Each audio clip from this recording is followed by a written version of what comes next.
میرے دینی، ملی، تاریخی، سیاسی اور عمرانی فکر کا خلاصہ، میرے 50 سال سے زائد عرصے کے مطالعے اور غور و فکر کا حاصل، جسے میں نے آج کی اس الوداعی نشست جو ہے درس قرآن کے اعتبار سے، تو اس کا تحفہ جسے میں قرار دے رہا ہوں۔ اس میں سب سے پہلے ایک شکوہ ہے۔ بہت سے لوگ محبت کرتے ہیں، محب ہیں، عقیدت مند بھی ہیں، جیسا کہ میں نے کہا کہ ہاتھ بھی چومتے ہیں اور اپنی عقیدت کا اظہار کرتے ہیں، تعریفیں کرتے ہیں۔ میں خطرے میں مبتلا ہو جاتا ہوں کہ کہیں کوئی تکبر پیدا نہ ہو جائے، روکتا بھی ہوں۔ لیکن افسوس، صد افسوس یہ کہ میرے اصل پیغام پر توجہ نہیں دیتے۔ میں آپ سے بھی یہ شکوہ کر رہا ہوں۔ ہر کسے از ظن خود شد یار من، اقبال نے شکوے کیے ہیں۔ نابغہ عصر، ہر کسے از ظن خود شد یار من، ہر شخص اپنے خیال میں میرا دوست بن گیا۔ وس درون من نجس اسرار من، میرے اندر سے اس نے میری چھپی ہوئی چیزوں کو نہیں تلاش کیا۔ تو کیا ہوں، کیا کہنا چاہتا ہوں، کیا کرنا چاہتا ہوں، کوئی نہیں۔ شاعری پڑھ لی اور سر جھوم گیا، سر دھن لیا، بس اقبال ڈے بنا لیا۔ اور اس سے بھی زیادہ جو ہے، مرا یاراں غزل خان شمردن، مجھے لوگوں نے ایک غزل خان سمجھ لیا، شاعر سمجھ لیا۔ میں جس طرح سے مجھے بھی بس ایک مدرس سے قرآن سمجھ لیا گیا۔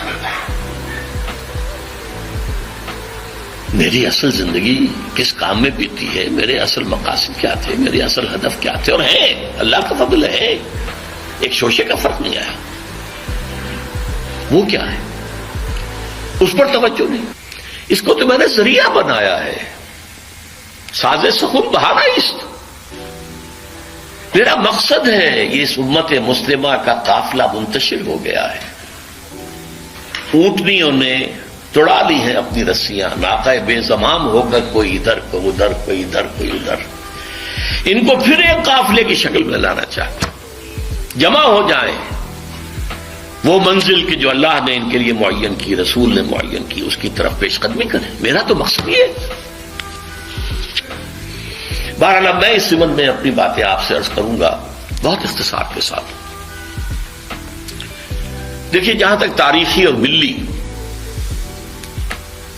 معاملے کا تعلق ہے، میں ماضی سے اس وقت صرف نظر کر رہا ہوں، وہ بات لمبی بہت ہو جائے گی۔ البتہ میری کتاب سابقہ اور موجودہ مسلمان امتوں کا ماضی، حال اور مستقبل یہ موجود ہے، اس کو پڑھیے۔ ماضی کیا ہے ہمارا، بنی اسرائیل کا ماضی کیا تھا۔ یہ دو ہی امتیں دنیا میں رہی ہیں، امت سابقہ، امت موجودہ حاضرہ۔ حال اور مستقبل کے بارے میں جو باتیں میرے سامنے آئی ہیں، اور یہ آئی ہیں کتاب و سنت اور حدیث کی روشنی میں، اور پھر جو اللہ نے تعقل، عقل سے کسی چیز کو سمجھنا، اس کی جو صلاحیت دی تھی، اس کا حاصل کیا ہے۔ نمبر 1، جیسے ایک فرد کی زندگی کی سب سے بڑی حقیقت موت ہے، اس دنیا کی بھی سب سے بڑی حقیقت الساعہ، جسے ہم قیامت کہہ دیتے ہیں۔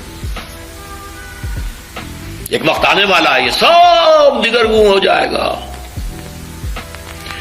پہاڑ جو ہے ریزہ ریزہ ہو جائیں گے، یہ ہائی رائز بلڈنگز جو ہیں ان کا نام و نشان نہیں رہے گا۔ مارگلہ ٹاور جیسے بیٹھ گیا، یا ٹوئن ٹاورز امریکہ کے جیسے بیٹھ گیا، یہ پوری دنیا قاعن صفصفا، یہ زمین بالکل کھلی چٹیل میدان بن جائے گا۔ وہ زلزلۃ الساعہ، سورہ حج کی پہلی آیت، یا ایھا الناس اتقوا ربکم ان زلزلۃ الساعۃ شیء عظیم، وہ آئے گا۔ اس کے ایک وقفے کے بعد قیامت آئے گی۔ یہ قیامت نہیں ہے، یہ جس کو ہم قیامت کہہ دیتے ہیں، یہ قیامت، یہ الساعہ ہے، جبکہ پوری یہ عالم جو ہے یہ ہلاک ہو جائے گا. کچھ عرصے کے بعد پھر انہیں اٹھایا جائے گا. یہ اٹھایا جانے والا دن قیامت ہے. قام یقوم قیامتن، قیامن کھڑے ہونا. تمام انسان زندہ کر دیے جائیں گے اپنی اپنی قبروں سے، یا جہاں جہاں بھی ان کے کچھ بقایا جات کہیں ہیں وہاں سے بھاگے ہوئے چلے آئیں گے. اس کے بعد یوم قیامت کے بعد یوم آخرت شروع ہو جائے گا. پہلی بات تو یہ سب سے بڑی حقیقت، سب سے بڑی حقیقت، سب سے بڑی حقیقت. اور اب الحمدللہ میری سوچ یہ کہ وہ زیادہ دور نہیں ہے. نوع انسانی بحثیت مجموعی اپنے کلائمیکس کو پہنچ گئی ہے. بہرحال پہلی بات. دوسری بات، احادیث نبویہ سے معلوم ہوتا ہے اس قیامت سے پہلے ایک وقت ایسا آئے گا کہ دنیا پر روئے ارضی پر کوئی ایک صاحب ایمان بھی نہیں ہوگا. کافر، مشرک، ذلیل. صاحب ایمان جو ہے ایک خاص وقت میں ایک خاص ہوا چلے گی جو ان کے دلوں میں سے ایمان کو نکال کر لے جائے گی. ان کی انتقال ہو جائے گا ان کا. اور قیامت کا زلزلہ جو ہے وہ اہل ایمان پر نہیں آئے گا بلکہ صرف کفار و مشرکین پر آئے گا. اس سے پہلے ایک دور ہے جبکہ پورے کرۂ ارض پر اللہ کا دین نافذ ہوگا، قائم ہوگا. خلافت علی منہاج النبوہ کا نظام قائم ہوگا. یہ گویا کہ کلائمیکس ہوگا انسان کا. انسان کو بنایا گیا تھا خلیفۃ اللہ فی الارض. یہ خلیفۃ اللہ فی الارض اور یہ خلافت اللہ فی الارض جو ہے یہ پوری دنیا پر جب پورے عرض پر قائم ہو جائے گی تو وہ انسان کا کلائمیکس، آدم کا کلائمیکس. یہ ہونا ہے، ہو کر رہنا ہے. اگرچہ ابھی ہم نہیں سوچ سکتے کہاں سے ہو جائے گا، کدھر سے ہو جائے گا. حالات تو بہت خراب ہے، بہت خراب ہے، بہت خراب. ہماری کوئی حیثیت نہیں، پرے کہا کے برابر نہیں، لیکن ہونا ہے.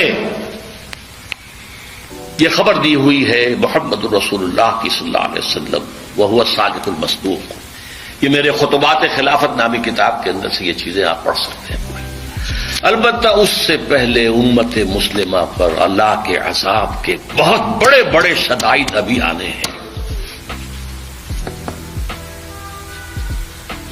قیامت اس سے پہلے ایک دور کے زمین پر اللہ اللہ کرنے والا ایک بھی نہیں بچے گا. یہ حدیث کے الفاظ ہیں.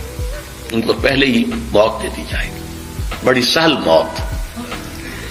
اس سے پہلے پوری دنیا میں اللہ کے دین کا غلبہ، اللہ کی حکومت، خلافت علی منہاج النبوت. اس سے پہلے کا دور جو ہے جس میں ہم ہیں اس وقت،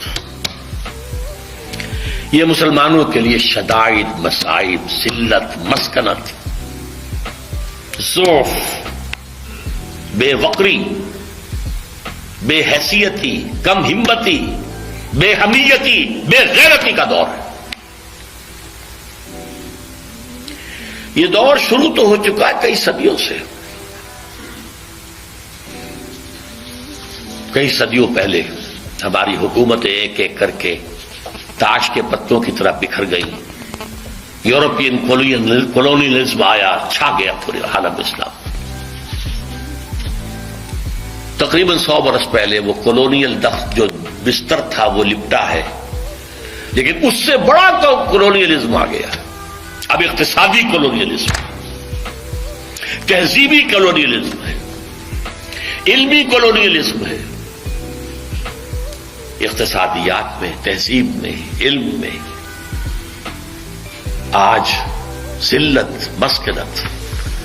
یہ جو 2 مرتبہ بنی اسرائیل کے لیے آیا ہے، ضربت علیہم الذلۃ والمسکنۃ. کسی قوم میں سے ہمت ختم کر دی جائے، اندرونی ضعف. جیسے آپ کہتے ہیں کہ ایک شخص ہے ہٹا کٹا ہے لیکن وہ نیورسینیا کا مریض ہے، بھائی اعصابی مریض ہے، اس کے دم ہے ہی نہیں. وہ حال آج اس امت مسلمہ کا ہے. ہٹی کٹی تو اتنی ہے کہ 1.5 ارب، لیکن حیثیت خسائد کا خسائد سیل. جیسے سیلاب کے اوپر جھاڑ جھکاڑ آ رہا ہوتا ہے جب سیلاب آتا ہے آگے آگے، اس طرح کی اس کی کیفیت ہے.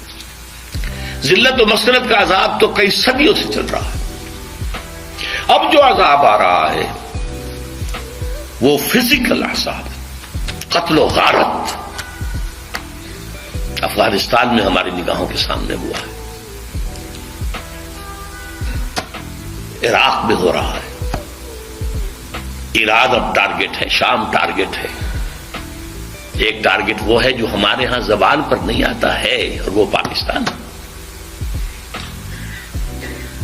یہ جو ہے بڑے بڑے عذاب، بڑی بڑی جنگیں، تباہی، ہلاکت، بربادی، یہ ابھی آنے والی ہے۔ اس کے اعتبار سے خاص طور پر 2 حصے میں کرتا ہوں امت مسلمہ کے، بلکہ 3 حصے۔ پہلا حصہ تو یہ ہے عرب اور غیر عرب۔ عرب جو ہے بہت پریویلیجڈ لوگ ہیں، ان میں سے حضور تھے، اس سے بڑی بات اور کیا ہے صلی اللہ علیہ وسلم۔ سب سے بڑی بات یہ کہ ان کی مادری زبان میں اللہ کا کلام موجود ہے۔ ہمیں تو پاپڑ بیلنے پڑتے ہیں، عربی زبان سیکھیں تو قرآن اپنی آنکھوں سے پڑھیں، ورنہ زیادہ زیادہ ترجمہ پڑھ لیں گے، اور ترجمہ جو ہے انسپائر کر نہیں سکتا انسان۔ اب اگر انہوں نے یہ کیا ہے کہ جیسے ہی کولونیلزم کا بستر ہٹا، عراق سے انگریز گئے، وہاں سے فرانسیسی چلے گئے، وہاں سے اطالوی چلے گئے، وغیرہ وغیرہ، کسی نے اللہ کے دین کا رخ نہیں کیا۔ رخ کیا ہے تو یا ماسکو کا اور یا واشنگٹن کا۔ ان سے بڑا کرمنل اللہ کی نگاہوں میں کوئی نہیں ہے۔ جن کے رتبے ہیں سوا، ان کے سوا مشکل ہے۔ ان پر تو جو عذاب آنے والا ہے، جس کی خبریں دی گئی ہیں احادیث کے اندر، میں تذکرہ کرنا نہیں چاہتا اس کو۔ یوں سمجھ لیجئے مبینہ طور پر جو ہولوکاسٹ پچھلی صدی میں سابقہ امت مسلمہ یہود پر آیا تھا، اس سے کئی گنا بڑا ہولوکاسٹ عالم عرب میں آنے والا۔ باقی جو غیر عرب مسلمان ہیں، ان میں خاص حیثیت جو ہے وہ پاکستان اور بنگلہ دیش کے مسلمانوں کی ہے، اور ثانوی درجے میں بھارت کے مسلمانوں کی۔ انہوں نے ایک ملک تقسیم کرایا اور بڑی خونی تقسیم ہوئی، لاکھوں انسان مرے، کروڑوں انسان ادھر سے ادھر ہوئے، کس لیے؟ اسلام کے لیے۔ پاکستان کا مطلب کیا الہ ہے؟ یہ اور کہیں نہیں ہوا، یہ جاوا سماٹرا میں نہیں ہوا، یہ کہیں اور نہیں ہوا، یہ ایران میں نہیں ہوا، یہ کہیں نہیں ہوا، یہ صرف اس ملک میں۔ بھارت کے مسلمانوں نے سپورٹ کیا اور آزادی دلوا دی۔ پاکستان کچھ 2 خطوں پر مشتمل تھا، کرو بھائی، اب جو ہم پہ گزری سو گزری، جو ہم پہ گزرے گی سو گزر جائے گی، چھوڑو تو جاؤ کرو۔ لیکن ہم نے کچھ نہیں کیا، اللہ سے وعدوں کی خلاف ورزی کی، غداری کی، بے وفائی کی۔ اس کی 2 سزائیں تو ہم پر آ چکی ہیں۔ ایک عمومی منافقت، اللہ سے وعدہ کر کے پھر جاؤ گے تو نفاق دل میں ڈالے گا اللہ۔ یہ سورہ توبہ کی آیات 75، 76، 77 کا مطالعہ کر لیجیے گا جا کر۔ آج پوری قوم منافق قوم ہے، الا ماشاءاللہ۔ ہمارا دستور منافقت کا پرندہ ہے۔ منافق کون ہوتا تھا؟ بظاہر قانونی طور پہ مسلمان، حقیقت میں کافر۔ ہمارے دستور میں قرارداد مقاصد ہے، فلاں دفعہ ہے، فلاں دفعہ ہے، لیکن حقیقت میں ہم کافر ہیں۔ ومن لم يحكم بما انزل الله فاولئك هم الكافرون۔ بنگلہ دیش کا معاملہ بھی یہی ہے۔ بھارت کے مسلمان تھوڑے انڈائریکٹلی اس میں مجرم ہیں، انہوں نے سپورٹ کیا تھا۔ اصل مجرم جو ہے پاکستان اور بنگلہ دیش کے مسلمان۔ یہ ہے، اس میں جو ہے اس سے علاج کیا ہے؟ اس کا نکلنے کی کوئی صورت ہے یا نہیں ہے؟ ایک ہی علاج ہے، ایک ہی علاج ہے، ایک ہی علاج ہے۔ دنیا کے کسی ایک سائزیبل ملک کے اندر اگر اسلام کا نظام پورا قائم کر کے دنیا کو دکھا دیا جائے اور چیلنج کیا جائے، come and see with your own eyes this is Islam, تب وہ شہادت علی الناس کی ذمہ داری بطور فرض کفایہ ادا ہو جائے گی۔ پوری امت نہ بھی ایسا کر سکے، لیکن امت کا کوئی حصہ، کوئی سائزیبل ملک یہ کر کے دکھا دے تو یہ پوری امت کی طرف سے فرض کفایہ ہو جائے گا. جیسے جنازے کی نماز کچھ لوگ بھی پڑھ لیں تو فرض کفایہ ادا ہو گیا، باقی سب لوگ جو بستی کے ہیں وہ اس سے مستثنا ہو گئے. کوئی بھی نہ پڑھے تو سب مجرم، سب گناہگار. اس وقت ہم سب گناہگار. لیکن یہ کہ یہ 40 کروڑ کے قریب مسلمان جو میں نے آپ کو بتایا پاکستان، بھارت اور بنگلہ دیش میں ہیں. 30 کروڑ مسلمان عالم عرب کے ہیں، 40 یہ ہیں. باقی اور ہے مختلف متفرق 70 کروڑ، یہ تیسرے درجے میں ہے. اگر ہم کسی بھی خطے میں وہ اسلام کا نظام قائم کر کے دکھا دیں تو بحیثیت امت مسلمہ جو ہمارا فرض منصبی تھا، یہ تکونوا شہداء علی الناس، لوگوں پر گواہی دو، یہ ہے اللہ کا دین، آؤ دیکھو، تو اللہ کا یہ عذاب ختم ہوگا، صورتحال تبدیل ہوگی. یہ میں نے ذرا عالمی سطح پر بات کی ہے. اب آئیے پاکستان. میں آج بھی اس کا قائل ہوں کہ پاکستان اسی کام کے لیے قائم ہوا تھا. علامہ اقبال کا فکر خاص طور پر سن 30 میں جو ان کا خطبہ الہ آباد، اس سے پہلے ان کی شاعری، کیا کہنے ہیں اس کے، جو سور پھونکا تھا. پھر قائد اعظم نے 1938 سے 47 تک جو راگ الاپا ہے، اسلام اسلام اسلام اسلام اسلام اسلام، اس کے نتیجے میں 1946 کے الیکشنز کے اندر مسلم لیگ کو حیثیت حاصل ہوئی. یہ مسلمانان ہند کی واحد نمائندہ جماعت، اور یہ اللہ کا اصل میں معجزہ ہے. میں نے لکھی ہے کتاب استحکام پاکستان، پڑھیے اس کو. میں کہتا ہوں پاکستان کا قیام ایک معجزہ ہے. معجزہ کیوں ظاہر ہوا؟ کہ ہم نے کہا تھا اے اللہ ہمیں آزادی دے ہندو سے اور انگریز سے، تو ہم تیرے دین کا بول بالا کریں. خلافت راستہ کا نظام دنیا کو ایک دفعہ پھر دکھا دیں. میں نے اسی لیے اپنی اس کتاب میں استحکام پاکستان میں قرآن اس پاکستان کے قیام کو معجزہ کہا، اور قائد اعظم کی شخصیت کے لیے میں لفظ استعمال کیا، معجز نما شخصیت. لیکن افسوس صد افسوس کہ ہماری پہلی نسل جو ہے وہ اس میں بالکل ناکام ہو گئی. وعدہ خلافی کی. ہم نے بھی واشنگٹن کی طرف اپنا قبلہ سیدھا کر دیا. مغربی تہذیب و کلچر کے لیے دروازے کھول دیے. امریکہ کی عالمی پالیسیوں کا ایک اعلی کار. یہ کل پاکستان کی تاریخ ہے. یہ کوئی آج کی بات نہیں ہے، یہ صرف مشرف کی بات نہیں ہے، پوری پاکستان کی تاریخ ہے. بہرحال یہ جو سزا کا معاملہ تھا، یہ منافقت کی شکل میں تو سزا ہمیں مل گئی، اور ایک بہت بڑا وار 1971 میں پاکستان تو لاکھوں افراد مارے گئے. 93,000 ہمارا قیدی اس ہندو کے قید میں گیا کہ جس پر ہم نے کئی 1000 برس کئی 800 برس حکومت کی تھی. پاکستان مشرقی پاکستان نہیں رہا بنگلہ دیش میں. لیکن آج سے کچھ 20 سال پہلے جب پاکستان کی عمر 40 برس ہوا چاہتی تھی قمری حساب سے، میرے دل میں امید کا ایک چراغ روشن ہوا. پاکستان کے مستقبل کے بارے میں رجائیت، امید، اور وہ خاص اس حوالے سے تھا کہ ایک فرد کی بھی اصل میچورٹی کی عمر قرآن مجید کے روح سے 40 برس ہے.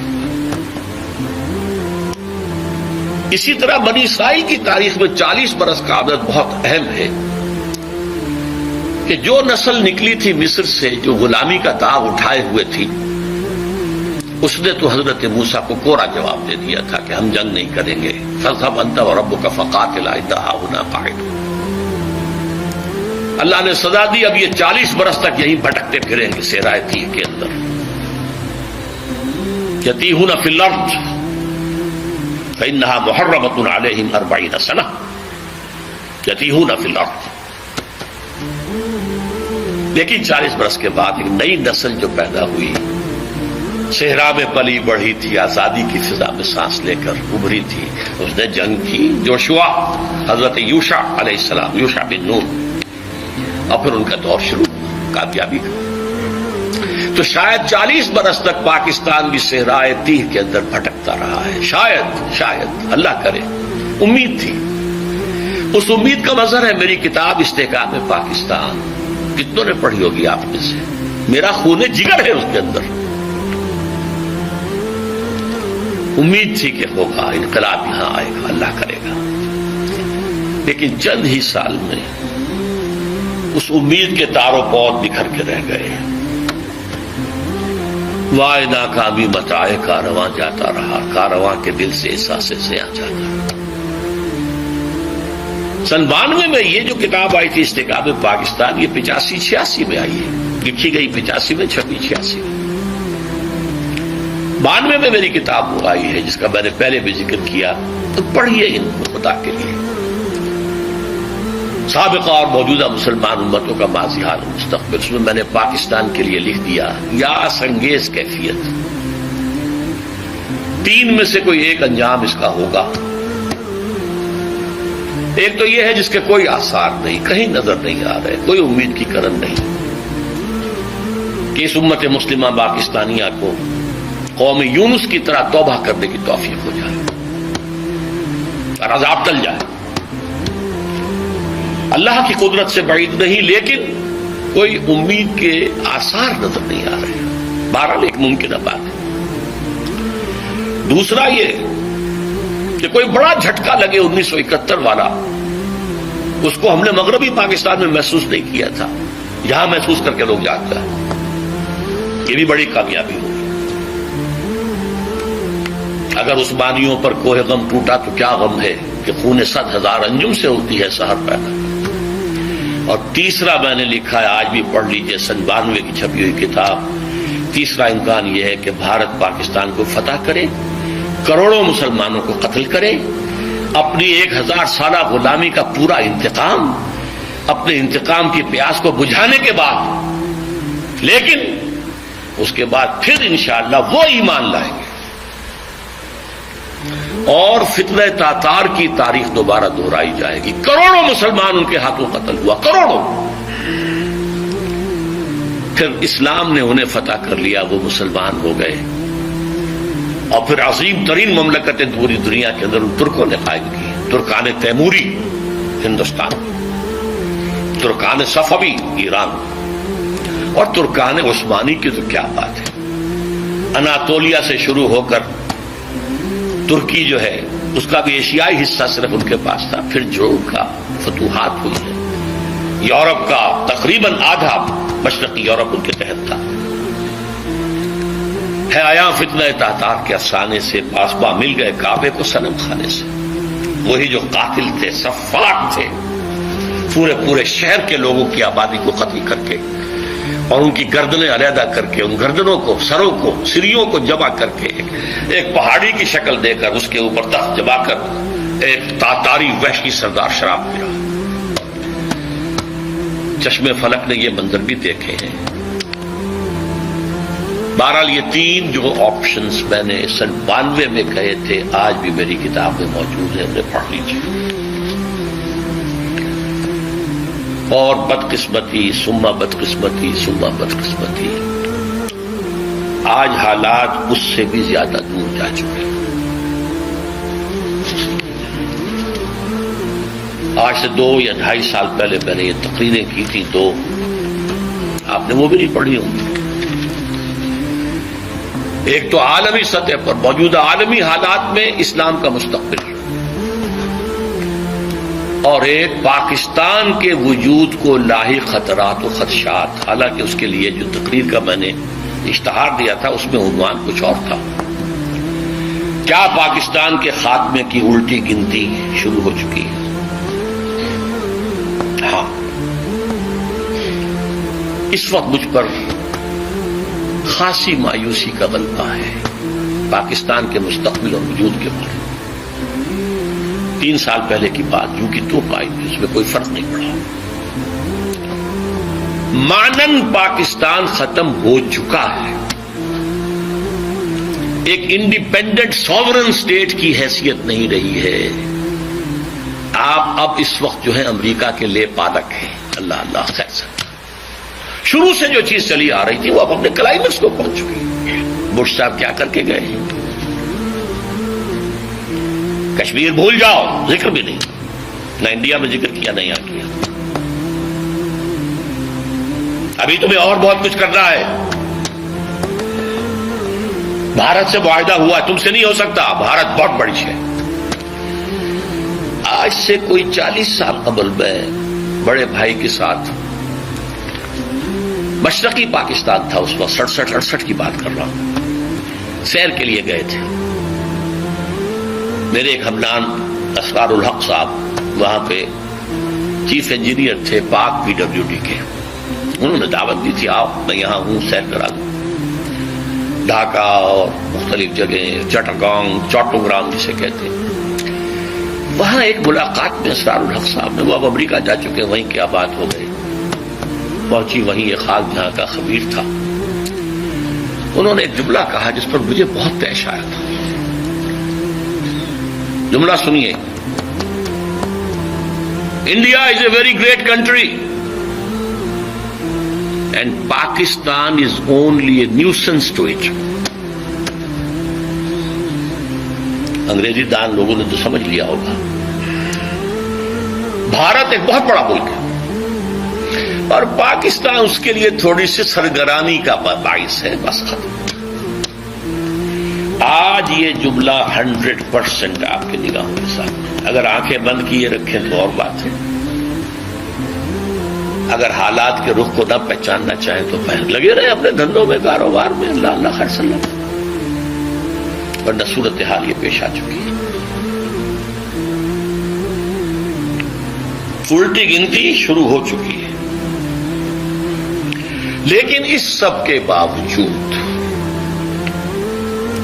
ابھی امید کا چراغ میرا گل نہیں ہوا، مدھم پڑ گیا ہے، ٹمٹما رہا ہے. لیکن میرا ایک جو امید کا سہارا ہے وہ 400 برس کی تاریخ ہے بھارت کی، ہندوستان کی، جس کے کوئی منطقی تقاضے نظر آتے ہیں. اور مستقبل کی پیشین گوئیاں ہیں محمد رسول اللہ صلی اللہ علیہ وسلم. تو یا ماضی میں روشنی نظر آتی ہے یا مستقبل، حال میں نہیں، کچھ نہیں. We have been cut to size. اور جو تھوڑا سا شوشہ چھوڑا ہے مشرف صاحب نے کہ میرا جو چین کا دورہ تھا وہ اسی مقصد کے لیے تھا، وہ بیلنس کرنے کے لیے گئے تھے. اول تو چین آپ کو گھاس ڈالے گا نہیں، ابھی طویل عرصے تک اس کا ارادہ کنفرنٹیشن کا ہے ہی نہیں. وہ اپنی اکانومی کو ڈیولپ کرنے میں لگا ہوا ہے. ثانیاً اگر آپ کی کوئی پیش رفت ہو گئی تو آپ کے اوپر زبردست حملہ جو ہے بھارت کا اور افغانستان کی طرف سے، دونوں طرف سے. اب آپ شکنجے میں ہیں. وہ افغانستان جو ہمارا دوست تھا اور ہم اس کے دوست تھے اور امدادی تھے. کرزئی کے بیانات سنیے. یہ کون ہے؟ اس ماسٹرز وائس ہے. وہ یہ اس کی بات نہیں ہے، یہ بش کی بات ہے. بش نے کچھ باتیں یہاں آ کے کر دی تھی، کچھ باتیں پہلے ہی پہنچا دی تھی تھرو کرزئی. آج سے 2-3 مہینے پہلے ایک انٹرویو چھپا تھا اکرم ذکی صاحب کا، جو ڈپلومیٹ بھی رہے ہیں اور بیوروکریٹ بھی رہے ہیں. یہ قومی ڈائجسٹ میں ان کا انٹرویو چھپا تھا اور انہوں نے یہ کہا تھا، لکھ کے رکھ لو، ان قریب بھارت پاکستان پر بہت بڑا حملہ کرے. اگر ذرا بھی محسوس ہوا کہ چائنا اور پاکستان اور قریب آ رہے ہیں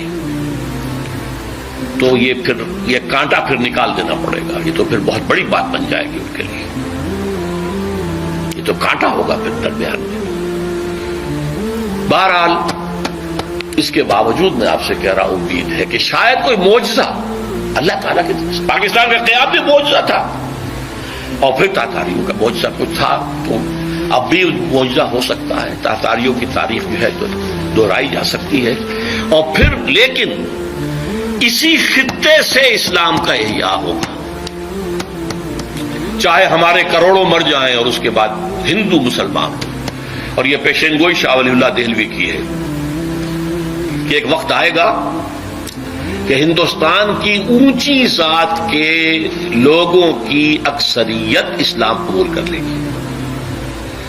دیکھیے ہمارے ذہن میں خیال بھی آتا ہے تو نچلی ذات کا، شیڈولڈ کاسٹ کا، شودروں کا نہیں، اونچی ذات کے ہندوؤں کی اکثریت جو ہے اسلام قبول کر لی. اب آئیے آخری کلائمیکس. یہ تو حالات ہیں، تاریخ کا رخ ہے، جا رہا ہے. پاکستان کدھر جا رہا میں روک نہیں سکتا، آپ روک نہیں سکتے. ہماری جو بھی غلطیاں ہیں، کوتاہیاں ہیں، وعدہ خلافیاں ہیں، ان کی کیا سزا ہمیں ملتی ہے، ہم اس کے مستحق ہیں. ہم کو شکوہ نہیں کر سکتے. اصل مسئلہ فرد کا ہے. جہاں سے میں نے بات شروع کی تھی، زندگی کی سب سے بڑی حقیقت موت اور دوسری سب سے بڑی حقیقت آخرت. ایک فرد جو ہے وہ اپنی عاقبت کیسے درست کرے؟ تاریخ کے دھارے کا رخ موڑنا تو میرے لیے یا آپ کے لیے ممکن نہیں ہے. ہاں اللہ جب چاہے وہ گھاس کے تنکوں سے بھی کروا سکتا ہے. ابابیل کی چوچوں کے اندر چھوٹے چھوٹے کنکروں سے ہاتھیوں کو اور پورے ابرہہ کے لشکر کو ہلاک کر سکتا، اس کی ہے قدرت ہے. لیکن انفرادی نجات، میں ہوں میری قبر ہے میرے سامنے ہے، اس کے لیے کیا کرنا ہے؟ اللہ کی رضا اور آخرت کی نجات کے حصول کے لیے دو شرطیں ہیں، ایمان اور عمل صالح. ایمان بھی قانونی ایمان نہیں جس کی بنا پر آپ مسلمان کہلاتے ہیں. قانونی طور پر تو سب مسلمان ہیں. جو زانی ہے، شرابی ہے، بدماش ہے، چور ہے، اچکا ہے، ڈاکو ہے، سود کھاتا ہے، کچھ بھی کرتا ہے، مسلمان تو ہے. حقیقی ایمان، دل والا ایمان، نور قلب بن جائے، وہ ایمان درکار ہے. اس کے بغیر نجات نہیں ہے. اور اس کا ذریعہ قرآن حکیم ہے. پڑھو، پڑھاؤ، سیکھو، سکھاؤ، پھیلاؤ.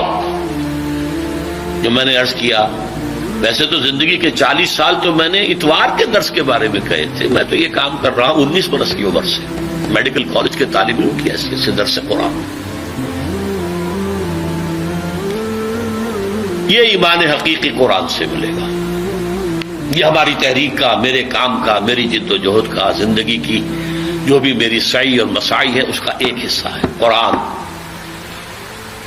انجمن خطاب القرآن، حلقہ مطالعہ قرآن، قرآن اکیڈمیز، قرآن کالج، قرآنی تربیت گاہیں، قرآن کانفرنسیں. یہ نام اللہ کے فضل و کرم سے ہم نے تازہ کیا. ایک وقت تھا کہ اس پورے شہر لاہور میں میرے سوا کوئی اور کام یہ کر ہی نہیں رہا تھا. اب اللہ کا شکر ہے بہت سے ادارے ہیں، ترجمہ قرآن کے ادارے بنے ہوئے ہیں، اور 4-4 6-6 مہینے کے کورسز کا اعلان ہوتا رہتا ہے. الہدا خواتین کے اندر ایک بہت بڑا ادارہ ہے. اگرچہ ان چیزوں کے اندر وہ انقلابی رنگ نہیں ہے، بہرحال ہے، کچھ نہ کچھ تو پیدا ہوگا اس سے. عمل صالح کا جو تصور ہمارا ہے اس کے لیے لفظ ہے فرض. ویسے تو اس سے آگے ہے، نوافل ہیں، مستحبات ہیں. فرض اس پر نجات کا دار و مدار. البتہ یہ فرض کیا ہے یہ سمجھ لیجیے. سب سے بڑی بدقسمتی یہ ہے کہ ان کا تصور ہمارا محدود ہو گیا. نماز، روزہ، حج، زکوٰۃ فرض. کوئی کرتا ہو تب بھی جانتا ہے کہ یہ فرض ہے، کوئی نہ کرتا ہو تب بھی جانتا ہے کہ یہ فرض ہے. کوتاہی ہے میری، میں نہیں کر رہا ہوں، ٹھیک ہے تو فرض. ایک فرض جس کا تعلق قانونی اسلام سے نہیں ہے، حقیقی ایمان سے ہے، وہ ہے جہاد فی سبیل اللہ، جس کے بغیر نجات نہیں ہے. اس لیے کہ ایمان کا لازمی تقاضا وہ ہے جہاد فی سبیل اللہ. یہ نہیں کریں گے تو نجات نہیں ہے. ایمان کا تقاضا وہ ہے، حقیقی ایمان کا تقاضا وہ ہے. اسلام کے ارکان یہی ہے، کلمہ شہادت، نماز، روزہ، حج اور زکات، یہ اسلام کے ارکان ہیں۔ ایمان کا رکن اعظم، رکن رکین جہاد فی سبیل اللہ، اس کے 3 لیول ہیں۔ پہلا جہاد نفس کے خلاف، معاشرے کے خلاف، شیطان کے خلاف، تاکہ آپ واقعی اللہ کے بندے بن جائیں، اس کی اطاعت اور عبادت کا حق ادا کریں۔ یہ پہلا کام۔ مکمل اطاعت آپ نہیں کر سکتے جب تک کہ باطل نظام آپ کے سر پر ہے۔ سود کو آپ ختم نہیں کر سکتے، فضا کے اندر موجود ہے جو میری سانس کے ساتھ میرے اندر جا رہا ہے۔ چور کا آپ ہاتھ نہیں کاٹ سکتے جب تک کہ وہ نظام قائم نہ ہو۔ لہذا ہماری بندگی جو ہے، نہ بندگی میری بندگی ہے، ہماری بندگی جزوی ہے، لیکن جس حد تک بھی اللہ کے احکام پر آپ عمل پیرا ہو سکیں اور نہ کریں تو آپ مجرم۔ جس حکم پر عمل پیرا ہو سکتے ہیں عمل پیرا ہو جائے، اور جو کمی رہ جائے گی اس کا ایک کفارہ ہے جو میں بعد میں بیان کرتا ہوں۔ پہلا فرض یہ ہے، اسی میں نماز آ گئی، روزے آ گیا، حج آ گئی، زکات آ گئی، حرام خوری سے بچنا آ گیا، حلال پر اکتفا کرنا آ گیا، ساری چیزیں آ جائیں گی۔ دوسرا فرض ہے دعوت و تبلیغ۔ اب اسی کی دعوت دو، اسی کی طرف بلاؤ، اپنی اپنی ذہنی سطح کے مطابق۔ جو انٹلیکچوئل ہے وہ انٹلیکچوئلس کو دعوت دے، جو عام پڑھا لکھا آدمی ہے وہ عام پڑھے لکھے آدمیوں کو دعوت، جو جاہل ہے وہ بھی دعوت دے، وہ لوگوں کے سامنے روئے، بھائیوں میں تو زندگی گنوا بیٹھا لیکن تمہارے اندر ابھی دم ہے، دین سیکھو اور سکھاؤ، پڑھو اور پڑھاؤ، سمجھو اور سمجھاؤ۔ خیرکم من تعلم القرآن وعلمہ۔ اگر یہ آپ نہیں کرتے تو آپ کا ایمان موجود نہیں ہے۔ اس پر میرے دروس، اس پر پورا منتخب نصاب قرآن مجید کا، جس کے 12 درس دیے ہیں، اپنے پاس سے نہیں کہہ رہا، قرآن سے کہا ہے، میں نے قرآن سے ثابت کیا ہے، ایک ایک لفظ قرآن سے ثابت کیا ہے، قرآن ہی سے بیان کیا ہے۔ نمبر 3، اس دین کو قائم کرنے کی جد و جہد کرو۔ یہ سب سے کٹھن، سب سے اونچی منزل ہے، اور یہی کفارہ ہوگا جو تمہاری اپنی عبادت اور اطاعت کے اندر کمی ہے۔ قائم کرنے کی جد و جہد کرو گے، جان کھپاؤ گے، مال کھپاؤ گے، یہ کفارہ ہو جائے گا اس کمی کا۔ جیسے آپ نے کوئی قسم کھائی تھی، توڑ دی تو کفارہ ہے نا۔ کسی نے رمضان کا روزہ توڑ دیا تھا تو کفارہ ہے، 60 روزے متواتر کفارے ہیں۔ تو یہ جو میرے اندر سود جا رہا ہے، اور یہ جو میں ویسے نظام میں رہ رہا ہوں، سانس لے رہا ہوں، جہاں اسلام غالب نہیں ہے، کفر ہے، شرک ہے۔ وَمَن لَّمْ يَحْكُم بِمَا أَنزَلَ اللَّهُ فَأُولَٰئِكَ هُمُ الْكَافِرُونَ وَمَن لَّمْ يَحْكُم بِمَا أَنزَلَ اللَّهُ فَأُولَٰئِكَ هُمُ الْفَاسِقُونَ أُولَٰئِكَ هُمُ الظَّالِمُونَ۔ اس اقامت دین کی جد و جہد فرض ہے، فرض ہے، فرض۔ کاش کہ میری یہ بات آپ کے دلوں کے نیچے اتر جائے، ورنہ بات وہی ہوگی کہ ہر کسے ظن شد، ظن خود شد یار من، بس درون من نجست اسرار من۔ یہ جد و جہد کبھی سوچئے تو صحیح تھا۔ مجھے باولے کتے نے کاٹا تھا، میں نے اپنی میڈیکل پریکٹس چھوڑی تھی بھائی، میں مولوی نہیں تھا کہ دل سے قرآن میرا کام ہو۔ یہ ایک تحریک تھی، اس کے مقاصد تھے، اس کا ذریعہ یہ تھا، قرآن کے ذریعے ایمان پیدا کرو تاکہ ایمان کے ذریعے سے جہاد پیدا ہو۔ اس کے لیے زندگی کھپائی ہے۔ اب اس کی جو شرائط ہے، اقامت دین کی جد و جہد کی، اس میں سے پہلی شرط جماعت۔ یہ کام اکیلے نہیں ہو سکتا۔ خود اپنی اصلاح اکیلے ہو سکتی ہے، اگرچہ تو آپ کو ماحول اچھا مل جائے تو آسانی ہو جائے گی، لیکن اکیلے بھی ہو سکتی ہے۔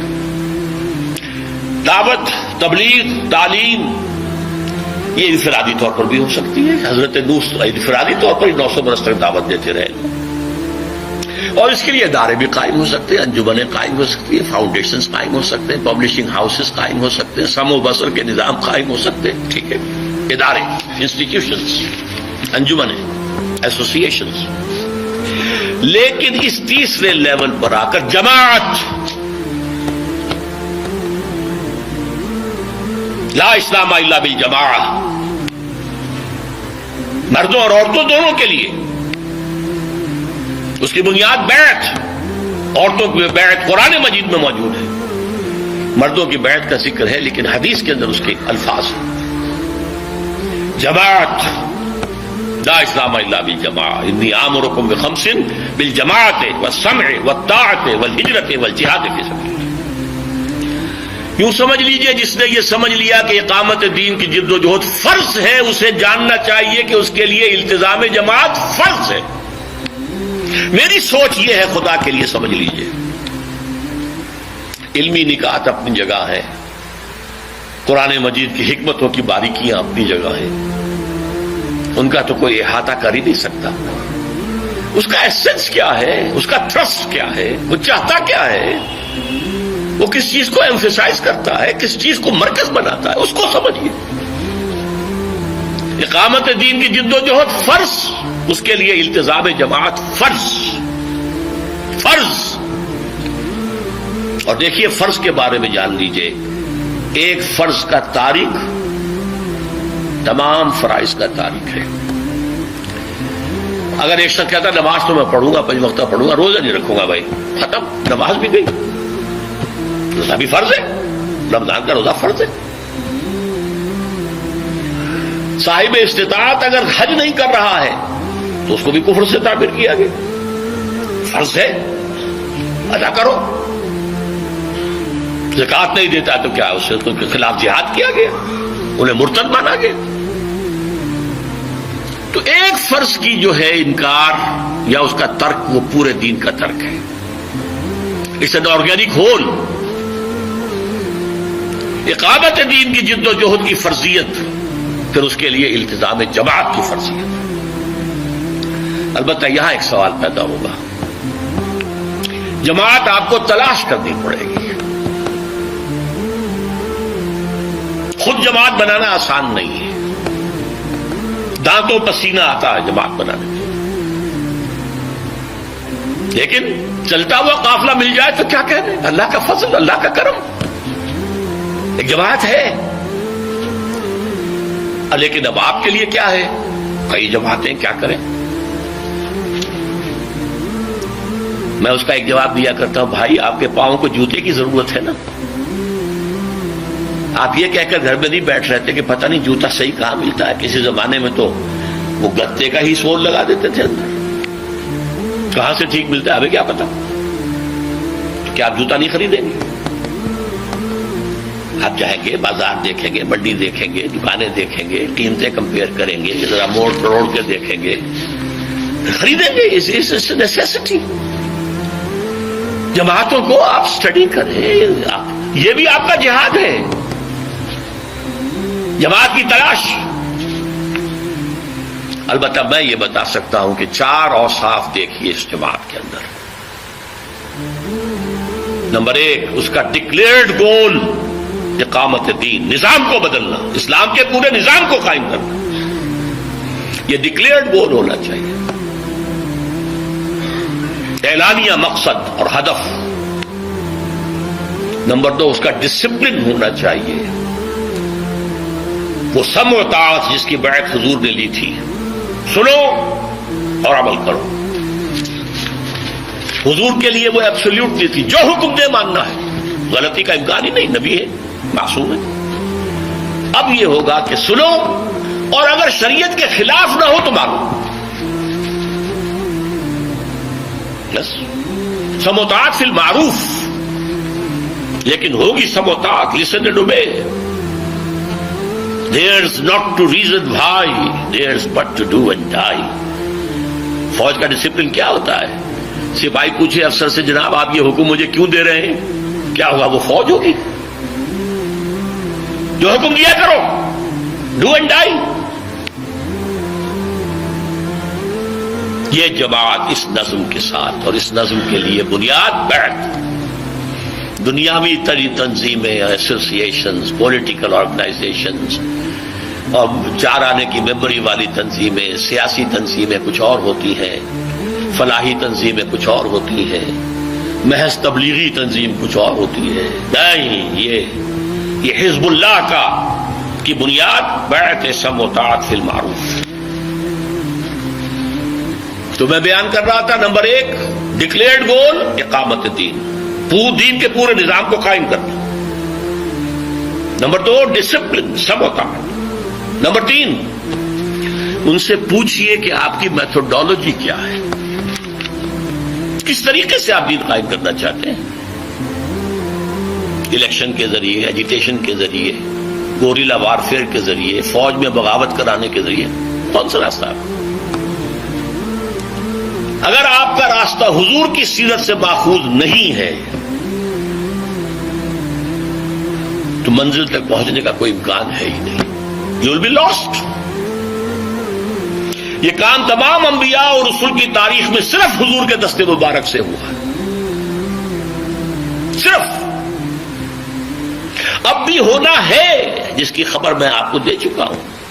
پوری دنیا پر ہونا ہے، کہیں سے شروع ہوگا پھر پوری دنیا تک پھیلے گا. یہ دی ہوئی خبریں ہیں محمد رسول اللہ کی، وہ صادق المصدوق، وہ سچے ہیں، ان کی سچائی پر اللہ گواہ ہے، پوری کائنات گواہ ہے، نوع انسانی گواہ ہے. تو ہونا ہے، لیکن ہوگا اسی طریقے سے. لا يصلح آخر هذه الامة الا بما صلح به اولها. اس امت کا آغاز حضور اور خلافت راشدہ، اس کا اختتام پھر آئے گا جبکہ پوری دنیا پر اللہ کا دین اور خلافت کا نظام آئے گا. یہ اول ہے، وہ آخر ہے. درمیان میں جو کچھ ہے وہ میں نے چھوڑ دیا تھا آج کی گفتگو سے. لیکن جس طریقے سے، جس عمل سے، جس طریقہ کار سے وہ پہلے منزل سر ہوئی تھی، اسی سے ہوگی.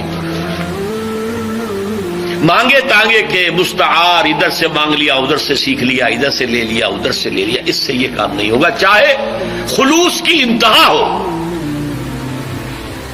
خلوص اپنی جگہ ہے، خلوص کا اجر آخرت میں ملے گا. لیکن اگر طریق محمدی اور طریقہ کار اور منہج محمدی اگر اختیار نہیں کیا ہے تو کامیاب نہیں ہو گیا. اس کے لیے میری کتاب خدا کے لیے پڑھیے، منہج انقلاب نبوی، میرا صاحب صلاۃ والسلام. اور چھوٹی سی ایک کتاب بھی ہے، اس کا خلاصہ، رسول انقلاب کا طریقہ انقلاب. رسول انقلاب ایک ہی ہے تمام رسولوں میں، جن کے ہاتھوں انقلاب آیا، پوری دنیا مانتی ہے، عظیم ترین انقلاب آیا. میں تو ایک جملہ نقل کیا کرتا ہوں برنارڈ شاہ کا، نے گاندھی کے بارے میں کہا تھا، ہی از اے سینٹ امنگ پولیٹیشنز. سیاست دانوں میں تو وہ لگتا ہے کوئی مہاتما ہے، کوئی روحانی آدمی ہے، سینٹ ہے، سادھو ہے. He is a saint among politicians and a politician among saints. ان کے اندر وہ پالیٹیشن ہے. تو میرا یہ جملہ ہے، میں اس درس کے ساتھ معذرت کرتے ہوئے اللہ سے معافی چاہتے ہوئے کہہ رہا ہوں، حضور کی شان شایاں یہ بات نہیں بنتی ہے، لیکن یہ سمجھانے کے لیے کہہ رہا ہوں. He was a revolutionary amongst the prophets and a prophet among the revolutionaries. تاریخ انسانی میں جتنے انقلاب آئے ہیں اس سے سب سے بڑا انقلاب محمد نے برپا کیا، اور تاریخ انسانی میں جتنے نبی اور رسول آئے ہیں ان میں سب سے بڑے نبی اور رسول محمد ہے صلی اللہ علیہ وسلم. تو منہج انقلاب نبوی. چوتھی چیز،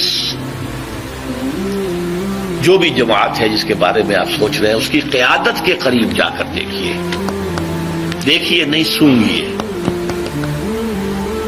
یہ سونگنا بھی میں کہہ رہا ہوں، اس کے علاوہ ایک اور ہے جس کو آپ ESP کہتے ہیں، ایکسٹرا سینسری پرسیپشن. قریب جا کر آپ کو محسوس ہو جائے گا کہ آیا ان قائدین کے اندر خلوص اور اخلاص ہے یا یہ دکانداری ہے. لیکن اس میں میں نے کہا قائدین کے پاس، اس لیے کہ پیچھے چلنے والوں میں ہر طرح کے لوگ ہوتے ہیں. جب حضور کے پیچھے چلنے والوں میں بظاہر منافقین بھی تھے، مسلمان تو شمار ہوتے تھے، مسجد نبی میں نمازیں تو پڑھتے تھے، ان کا سردار پہلی صف میں ہوتا تھا اور کھڑے ہو کر تلقین کرتا تھا حضور کے خطبے سے پہلے کہ لوگوں غور سے سنو یہ اللہ کے رسول ہے، جبکہ وہ نہیں مانتا تھا اللہ کا رسول، جھوٹ تھا۔ اذا جاءك المنافقون قالوا نشهد انك لرسول الله والله يعلم انك لرسوله والله يشهد ان المنافقين لكاذبون۔ تو چوتھی چیز یہ ہے کہ سونگھیے۔ یہ چار چیزیں اگر کسی جماعت میں 33% پاس مارکس کی حد تک بھی نظر آ جائیں چاروں، اس جماعت میں شامل ہونا فرض ہے۔ میں فرض کے لفظ کی تکرار کر رہا ہوں، خدا کے لیے with all emphasis at my command جو میں بات کہہ رہا ہوں، یہ میرا الوداعی خطاب ہے، میرا تحفہ ہے جو میں دے رہا ہوں۔ مختصر الفاظ میں وہ باتیں کہہ رہا ہوں جو میری بڑی بڑی کتابوں میں لکھی ہوئی، جو 2-2 ڈھائی گھنٹے کی تقریروں میں ایک ایک موضوع پر بات ہوئی ہے، میں نے آج سب کو ان کو جمع کیا۔ بہرحال اگر تو جماعت مل جائے تو اسے اپنے لیے نعمت سمجھیے، اللہ کا فضل سمجھیے، اللہ کا کرم سمجھیے۔ یہ الفاظ میں نے 1954 کے آخر میں جماعت اسلامی کی رکنیت کی درخواست دیتے ہوئے لکھی تھی کہ میں جماعت اسلامی کے وجود کو اپنے لیے ایک بہت بڑی نعمت سمجھتا ہوں کہ قافلہ چل رہا ہے جس میں میں شامل ہو کر اپنے دینی فرائض بشمول اقامت دین کی جدوجہد کے اس کی ادائیگی کر سکتا ہوں۔ نہ ہوتی تو خود کو جماعت بنانا آسان کام نہیں تھا۔ لیکن میں آخری بات کہہ دوں، فرض کیجئے کہ آپ ان چار چیزوں کے حوالے سے ساری جماعتوں کو ریجیکٹ کر دیں۔ جماعت اسلامی میں یہ خرابی، تنظیم اسلامی میں یہ خرابی، جے یو آئی میں یہ خرابی، جے یو پی میں یہ خرابی، تبلیغی جماعت میں یہ خرابی، فلاں میں یہ شارٹ کٹ، فلاں میں یہ تقصیر، تو اب آپ پر لازم ہے کہ آپ کھڑے ہوں، جماعت بنائیں۔ فرض کیجئے آپ کی طرف ایک آدمی آتا، کوئی بات نہیں، ایک اکیلا 2 جماعت، ایک امام ایک مقتدی جماعت کا آپ کو ثواب مل جائے گا۔ نبی بھی ایسے گزرے، ان کے ساتھ کوئی نہیں آیا، کوئی پرواہ نہیں۔ کیا جب کہ اللہ تعالیٰ آپ کی طرف لوگوں کا رجوع کر دے، لوگ آ جائیں۔ لیکن جماعت کے بغیر اسلام نہیں، لا اسلام الا بالجماعۃ۔ اور بیعت کے لیے آیا، من مات ولیس فی عنقہ بیعۃ فقد مات میتۃ جاہلیہ۔ جو مسلمان مرا اس حال میں کہ اس کی گردن میں بیعت کا قلادہ نہیں تھا، وہ جاہلیت کی موت مرا، اسلام کی موت نہیں مرا۔ اس اعتبار سے پھر آدمی خود کھڑا ہو۔ بہرحال یہ چیزیں ہیں ان کے لیے دمادم زن، دمادم زن، دمادم زن، بانشہ درویشی درساز و دمادم زن۔ اب یہ کہ اگر آپ کی کوششوں کو کچھ کامیابی نظر آ رہی ہو، اللہ کا فضل سمجھیے، یہ آپ کی طاقت اور صلاحیت کا نتیجہ نہیں ہے، یہ اللہ کی توفیق ہے۔ نہیں آئے کوئی پرواہ نہیں، قطعاً کوئی پرواہ نہیں، قطعاً کوئی پرواہ نہیں۔ اگر آپ لگے رہے تو دنیا میں کوئی تبدیلی آئے نہ آئے، آپ کی عاقبت سنور جائے گی، آپ اللہ کے ہاں جا کے سرخرو ہو جائیں گے، بشرطے کہ اپنا سب کچھ لا کر ڈال دیا ہو میدان۔ محض انگلی کٹا کر جو ہے شہید نہ بن جائے، محض کسی جماعت کا فارم پر کر کے نہ سمجھے کہ بس پہنچ گئے، وہ تو انٹری ہے۔ اب اس کے بعد آپ نے اس میں کتنی محنت ڈالی ہے، کتنا وقت صرف کیا ہے، کتنا اپنا خون جلایا ہے، کتنی اپنی نیندیں حرام کی ہے، کتنا اپنا پیسہ لگایا، یہ تو اللہ جانتا ہے، کتنی اپنی اولاد کو اس کام کے لیے تیار کیا ہے۔ اس کے اعتبار سے مدارج ہوں گے، مراتب ہوں گے، اونچے سے اونچے مراتب، اونچے سے اونچے۔ بہرحال یہ ہے ہماری کامیابی۔ اولئک ھم المفلحون، اولئک ھم الراشدون۔ ابھی ہم نے پڑھا تھا فمن زحزح عن النار وادخل الجنہ فقد فاز اولئک ھم الفائزون۔ اس کا کوئی تعلق اس سے نہیں ہے دنیا میں قائم ہو یا نہ ہو۔ اگر کجرو ہے انجم آسمان تیرا ہے یا میرا، یہ سارا معاملہ اللہ کا ہے، اس کی حکمت ہے۔ ابراہیم کے ہاتھوں نہیں ہوا، خلیل اللہ ہے، امام الناس ہے، ابو الانبیاء ہے، انہیں انقلاب تو نہیں آیا۔ موسیٰ کے ہاتھوں نہیں ہوا، جن کے ذکر پر 1/13 قرآن 550 آیتیں قرآن کی حضرت موسیٰ کے ذکر پر ہے، چلے گئے دنیا سے خالی ہاتھ اس معنی میں۔ حالانکہ اگر اس وقت ان کی قوم جو ہے انکار نہ کرتی، جنگ کرتے، تو اسی وقت اسلامی ریاست قائم ہو جاتی، لیکن انکار کیا تو 40 برس کے لیے ارض مقدس حرام یتیہون فی الارض۔ بہرحال یہ کام ہوا ہے۔ سید المرسلین، آخر الانبیاء، خاتم النبیین، محمد رسول اللہ صلی اللہ علیہ وسلم، ہمارے لیے بھی نجات کا یہ راستہ کھلا ہوا ہے، اس میں کوئی رکاوٹ نہیں۔ محنت چاہیے، ڈٹرمنیشن چاہیے، عزم مصمم چاہیے، باقی زاد راہ اللہ فراہم کرے گا۔ اور آخرت کی کامیابی فہو المطلوب الاصلی، اصل میں ہمارا مقصود و مطلوب وہی